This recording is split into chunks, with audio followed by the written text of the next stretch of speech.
بسم اللہ الرحمن الرحیم۔ السلام علیکم معزز ناظرین۔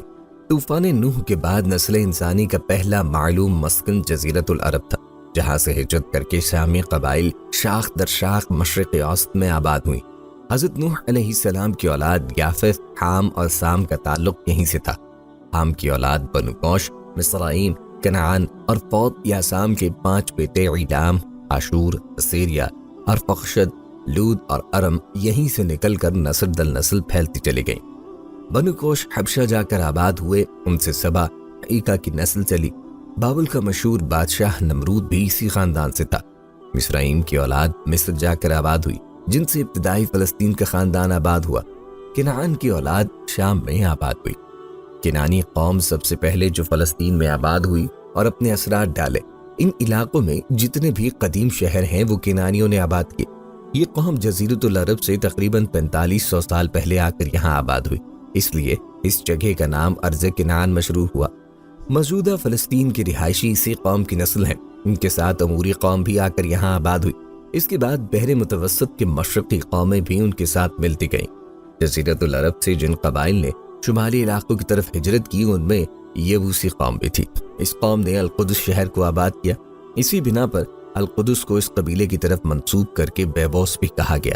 فلسطین پر مختلف ادوار میں مختلف قوموں نے حکومت کی ہے، لیکن اس کو وہیں کے باشندوں نے بغیر کسی انقطاع کے آباد رکھا ہے۔ فلسطین کو انبیاء کی سرزمین بھی کہا جاتا ہے۔ سب سے پہلے جو نبی فلسطین میں تشریف لائے وہ حضرت ابراہیم علیہ السلام تھے۔ حضرت ابراہیم علیہ السلام حضرت عیسیٰ علیہ السلام سے قریباً 2000 سال قبل عراق کے شہر اور میں پیدا ہوئے۔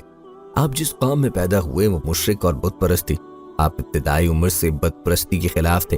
آپ نے دعوت حق کی ابتدا اپنے گھر سے کی اور والد کو بتگری اور بت پرستی سے منع کیا، لیکن حضرت ابراہیم علیہ السلام کی باز و نصیحت کا کچھ اثر بھی والد پر نہ ہوا۔ اس کے برعکس والد نے ان کو ڈرایا دھمکایا۔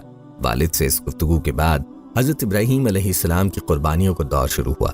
باپ کا گھر چھوڑ کر توحید کی دعوت عام دینے کے لیے گھر سے نکل کھڑے ہوئے اور اپنی قوم کو دعوت دینا شروع کی، لیکن قوم نے آپ کی دعوت کو ٹھکرا دیا اور آپ کے خلاف کھڑے ہو گئے اور وقت کے بادشاہ سے شکایت کی اور آپ کو قتل کرنے کے لیے آگ میں پھینک دیا، لیکن اللہ تعالیٰ نے آپ پر آگ کو ٹھنڈا کر دیا اور آپ اس سے بچ گئے۔ اس کے بعد آپ نے اپنے علاقے کو چھوڑ دیا اور جو لوگ آپ پر ایمان لا چکے تھے، یعنی آپ کی بیوی حضرت سارہ علیہ السلام اور آپ کے بھتیجے حضرت لوط علیہ السلام اور ان کی اہلیہ، ان تینوں کو ساتھ لیا اور فلسطین پہنچے۔ ابتدائی مرحلے میں آپ نے نابلس میں قیام کیا اور پھر آپ الخلیل شہر چلے گئے۔ حضرت یعقوب علیہ السلام حضرت ابراہیم علیہ السلام کے پوتے اور حضرت اسحاق علیہ السلام کے بیٹے ہیں۔ جب حضرت اسحاق علیہ السلام کی عمر 60 سال ہوئی تو حضرت اسحاق علیہ السلام کے ہاں حضرت یعقوب علیہ السلام اور عیسیٰ 2 جڑواں بچے پیدا ہوئے۔ حضرت یعقوب علیہ السلام کا عبرانی زبان میں نام اسرائیل تھا۔ بنی اسرائیل کے 12 قبائل انہی کی اولاد ہے۔ حضرت یعقوب علیہ السلام جب تھوڑے بڑے ہوئے تو ان کو ان کی والدہ نے اپنے بھائی لابان کے پاس بھیج دیا۔ لابان نے حضرت یعقوب علیہ السلام کو خوش آمدید کہا اور ان کی آسائش کا پورا خیال رکھا، اور اس کے بعد آپ کی تربیت ماموں کے زیر سایہ ہوتی رہی۔ حضرت یعقوب علیہ السلام کو ان کے ماموں نے کہا کہ اگر تم 10 برس تک میری بھیڑیں چڑھاؤ تو اپنی لڑکی کی شادی تم سے کرا دوں گا، اور حضرت آمادہ ہو گئے۔ 10 سال پورے ہونے کے بعد حضرت کے ماموں نے اپنی بیٹی لیہ کی شادی حضرت یعقوب علیہ السلام سے کرا دی۔ مزید 10 سال بیڑے چرانے کے عوض اپنی دوسری بیٹی راحیل بھی حضرت کے عقد میں دے دی۔ اس وقت 2 سگی بہنوں سے نکاح ممنوع نہ تھا۔ اس کے بعد بہت سارا مال و متاع اور ریوڑ دے کر رخصت کیا اور آپ محترم والد کی دار الہجرت فلسطین میں آ کر مقیم ہوئے۔ فلسطین میں قیام کے دوران آپ کے والد حضرت اسحاق علیہ السلام نے وفات پائی۔ حضرت یعقوب علیہ السلام کے 12 بیٹے تھے، لیکن آپ کو ان میں سب سے زیادہ محبوب حضرت یوسف علیہ السلام تھے۔ اس کی وجہ سے باقی بھائی اپنے بھائی یوسف علیہ السلام سے حسد کرتے تھے۔ اسی حسد کی وجہ سے حضرت یعقوب علیہ السلام کے باقی بیٹوں نے حضرت یوسف علیہ السلام کو کنویں میں پھینک دیا۔ آپ شب و روز بیٹے کے غم میں روتے رہے، یہاں تک کہ آنکھیں سفید پڑ گئی۔ آخر جب حضرت یوسف کا پتہ لگ گیا تو آپ اپنے بیٹوں، پوتوں اور تمام اہل و عیال کو لے کر مصر گئے۔ اس ایک کنبے میں 68 افراد تھے۔ حضرت یعقوب علیہ السلام وہاں 17 سال رہے اور وہیں 147 برس کی عمر میں وفات پائی۔ نعش مبارک کنعان لائی گئی اور وہاں کے قبرستان میں دفن کی گئی، جو کہ ہیبرون میں ہے، اور اسے عام طور پر الجلیل کہتے ہیں۔ حضرت یوسف علیہ السلام نے جب اپنے والد اور سب بھائیوں کو اپنے پاس مصر بلایا تو شاہ مصر نے ان لوگوں کو مصر کے ایک علاقے میں ان کی حسب منشا زمین دی اور یہ لوگ وہاں رہنے لگے اور 400 سال تک عزت کے ساتھ رہتے رہے۔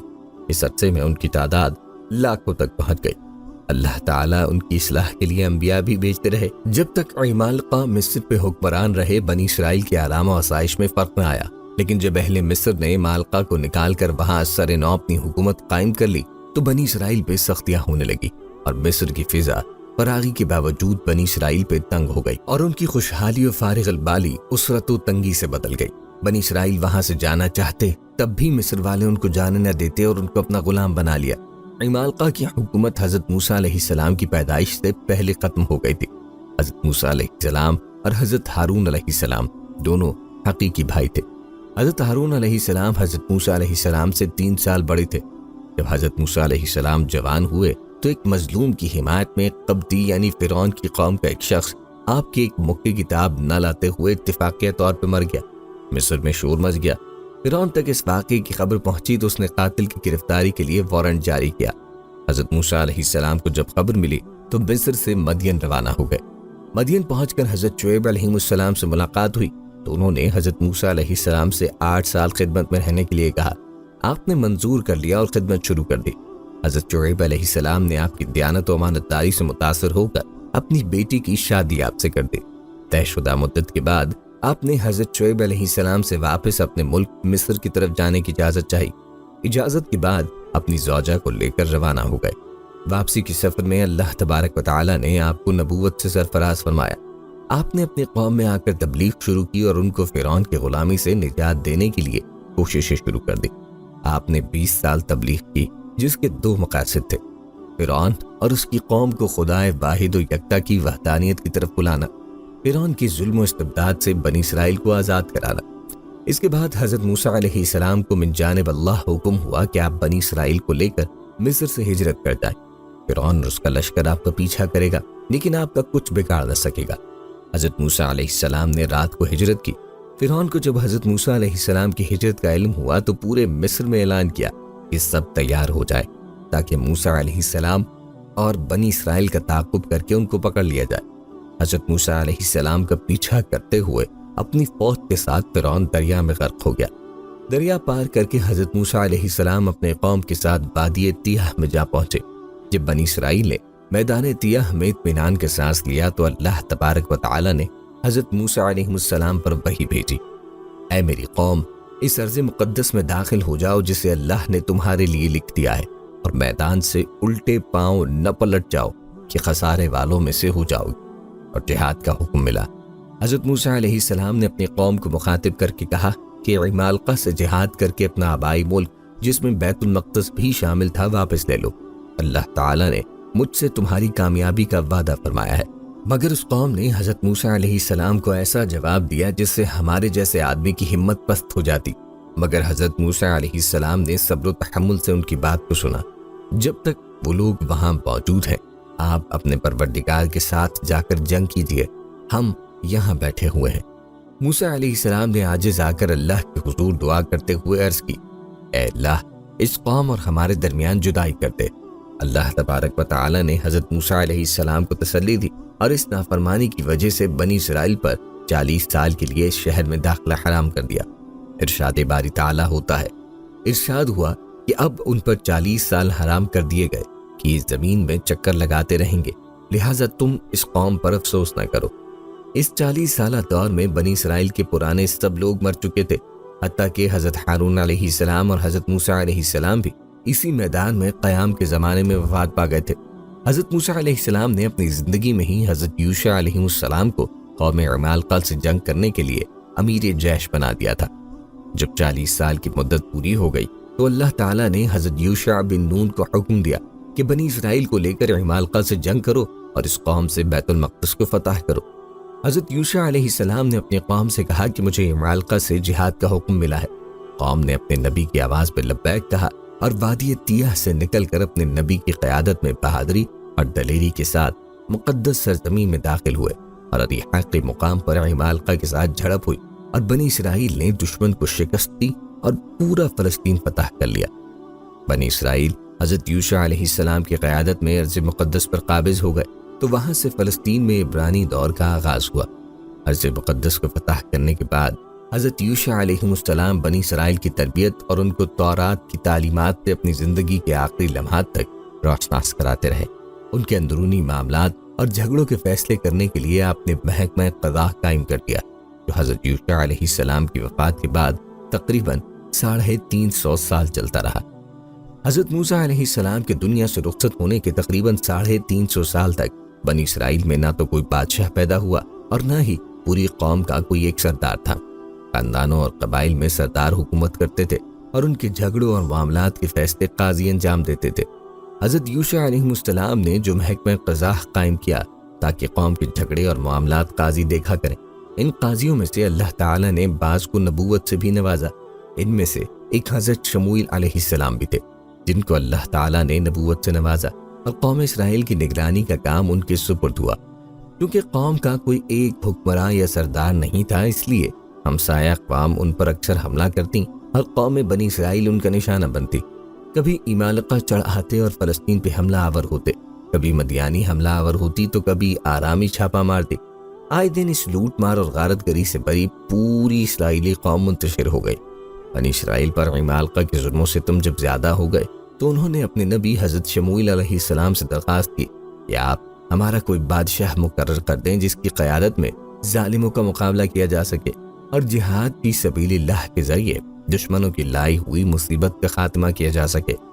حضرت شموئیل علیہ السلام نے ان کے اصرار و مطالبے پر اپنا یہ اندیشہ ظاہر کیا کہ اگر تم پر اللہ تعالیٰ کی جانب سے کوئی بادشاہ مقرر ہو گیا اور تم نے اس کی مخالفت کی، یا اگر وہ جہاد کا حکم دے تو کہیں تم بزدل ثابت نہ ہو جاؤ اور جہاد سے انکار کر بیٹھو۔ بنی اسرائیل نے بڑی قوت سے جواب دیا کہ یہ کیسے ممکن ہے کہ ہم جہاد جیسے مقدس فریضے سے انکار کر دیں گے؟ ہم خوب جانتے ہیں کہ دشمنوں نے ہم کو بہت زیادہ ذلیل و کمزور کر دیا ہے اور انہوں نے ہم کو ہمارے گھروں تک سے نکال باہر کیا ہے اور ہماری اولاد کو قید کیا ہے۔ ان کے اس اصرار پر حضرت شموئیل علیہ السلام نے بارگاہ الہی میں دعا کی کہ کوئی ایسا انتظام فرمایا جائے جس سے قوم کی خواہش پوری ہو۔ دعا قبول و منظور ہوئی اور اولاد یعقوب علیہ السلام سے ایک شخص بادشاہ نامزد ہوا جو علم اور جسم کے لحاظ سے نمایاں حیثیت رکھتا تھا۔ اس کا نام طالوت تھا۔ جب طالوت بادشاہ مقرر کر دیے گئے تو انہوں نے بنی اسرائیل کو دشمنوں فلسطینیوں کے مقابلے کے لیے کوچ کا حکم دیا اور ایک بڑی تعداد طالوت کی قیادت میں روانہ ہوئی۔ دریائے اردن پار کر کے دشمن کے سامنے صف آرا ہو گئے۔ دشمن کی فوج کی سردار کا نام جالوت تھا۔ وہ مشرک تھا اور جسامت میں دیو ہیکل اور اس کے لشکر کی تعداد بھی زیادہ تھی۔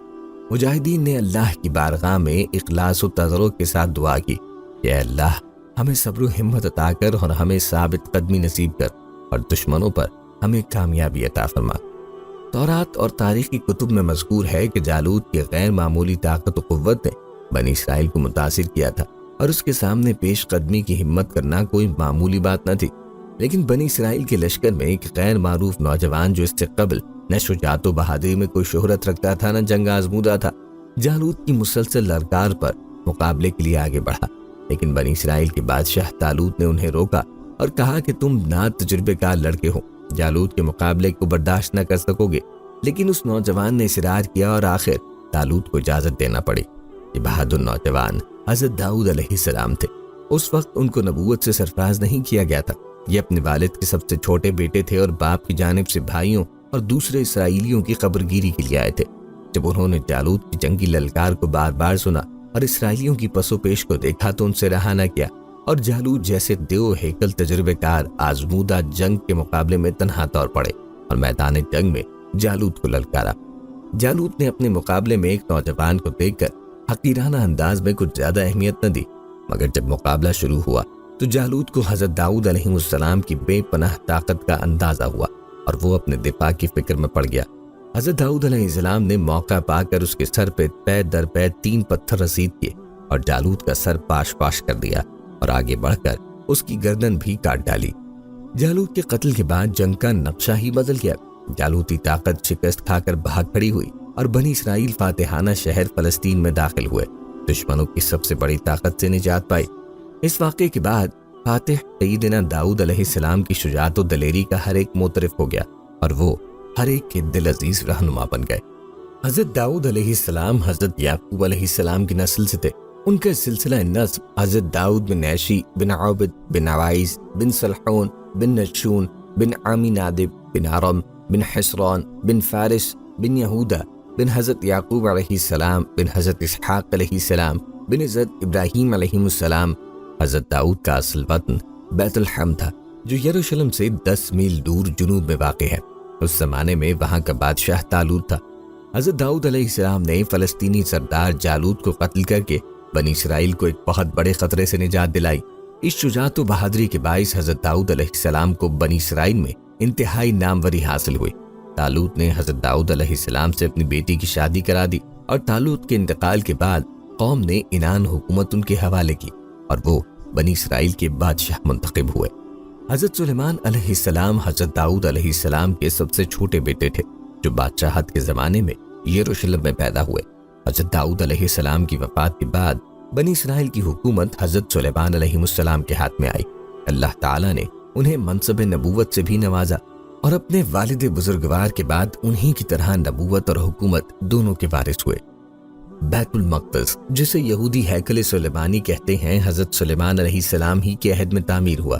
صحیح بخاری کی کتاب الانبیاء میں ایک روایت ہے کہ حضرت ابو ذر رضی اللہ عنہ نے رسول اکرم صلی اللہ علیہ وآلہ وسلم سے عرض کیا کہ دنیا میں سب سے پہلی مسجد کہاں بنائی گئی؟ فرمایا مسجد حرام۔ عرض کیا پھر؟ فرمایا مسجد اقصی۔ عرض کیا دونوں میں کتنی مدت کا فاصلہ ہے؟ فرمایا 40 برس کا۔ گویا کہ بیت المقدس کی بنیاد کعبے کی بنیاد سے 40 سال بعد رکھی گئی۔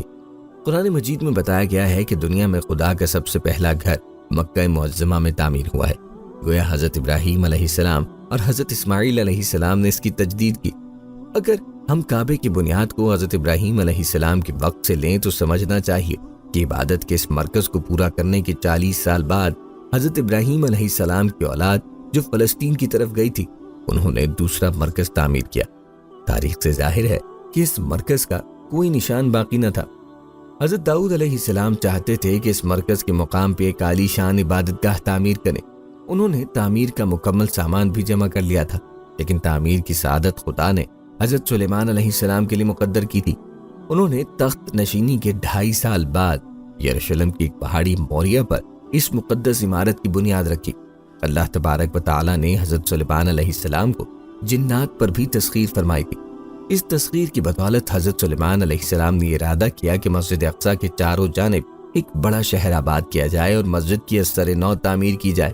ان کی خواہش تھی کہ مسجد اور شہر کو بیش قیمت پتھروں سے بنوائے، اور وہ اس کے لیے دور دراز علاقوں سے قیمتی اور حسین پتھر فراہم کیے جائیں۔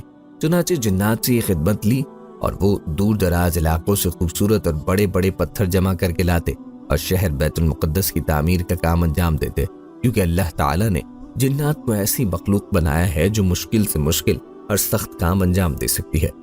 حضرت سلیمان علیہ السلام کے حکم سے مسجد اقصی اور شہر بیت المقدس کی تعمیر جدید عمل میں آئی، جو آج تک لوگوں کے لیے باعث حیرت ہے کہ ایسے دیو ہیکر پتھر اور چٹانیں کہاں سے لائے گئے، اور اس زمانے کے مختصر و محدود وسائل کے باوجود کون سے ایسے آلات استعمال کیے گئے جن کے ذریعے ان پتھروں کو ایسی بلندیوں پر پہنچا کر باہم ملایا گیا۔ یہ سب کام حضرت سلیمان علیہ السلام کی نگرانی میں جنات کی جماعتوں نے انجام دیا تھا۔ جنات نے بیت المقدس کی تعمیر کے علاوہ اور بھی تعمیرات کی اور بعض چیزیں بھی بنائیں جو زمانے کے لحاظ سے عجیب و غریب سمجھی جاتی تھی۔ اس کی تعمیر 7 سال میں مکمل ہوئی۔ یہی وہ مقام ہے جس کو ہیکل سلیمانی کہا جاتا ہے۔ جب یہ مسلمانوں کے قبضے میں آیا تو اس کا نام بیت المقدس قرار پایا۔ پاک گھر، وہ پاک گھر جسے صرف خدا کی عبادت کے لیے بنایا گیا تھا۔ تورات میں ہیکل سلیمانی کی تاریخ کچھ اس انداز میں رقم تراز ہے۔ دوسرے ملکوں سے اعلیٰ سنگ تراش اور کاریگروں کو منگوا کر بیت المقدس کو ایسے انداز پہ تعمیر کیا گیا کہ وہ جائبات عالم میں شمار ہونے لگی۔ چھت اور دیواروں پر صنوبر کے تختے جڑے گئے۔ سبز، سفید اور زرد پتھروں سے مسجد کی دیوار بنائی گئی اور چھت میں چاندی، سونا، ہیرے اور جواہرات چڑھے گئے، جن کی دمک سے رات کو مسجد روشن مقام دکھائی دیتا تھا۔ تورات میں حضرت سلیمان علیہ السلام کی مسجد کا نقشہ اس طرح پیش کیا گیا ہے۔ جو گھر سلیمان بادشاہ نے خداوند کے لیے بنایا، اس کی لمبائی 60 ہاتھ اور چوڑائی 20 ہاتھ اور اونچائی 30 ہاتھ تھی، اور اس گھر کے ہیکل کے سامنے ایک برآمدہ اس گھر کی چوڑائی کے مطابق 20 ہاتھ لمبا تھا، اور اس گھر کے سامنے اس کی چوڑائی 10 ہاتھ تھی، اور اس نے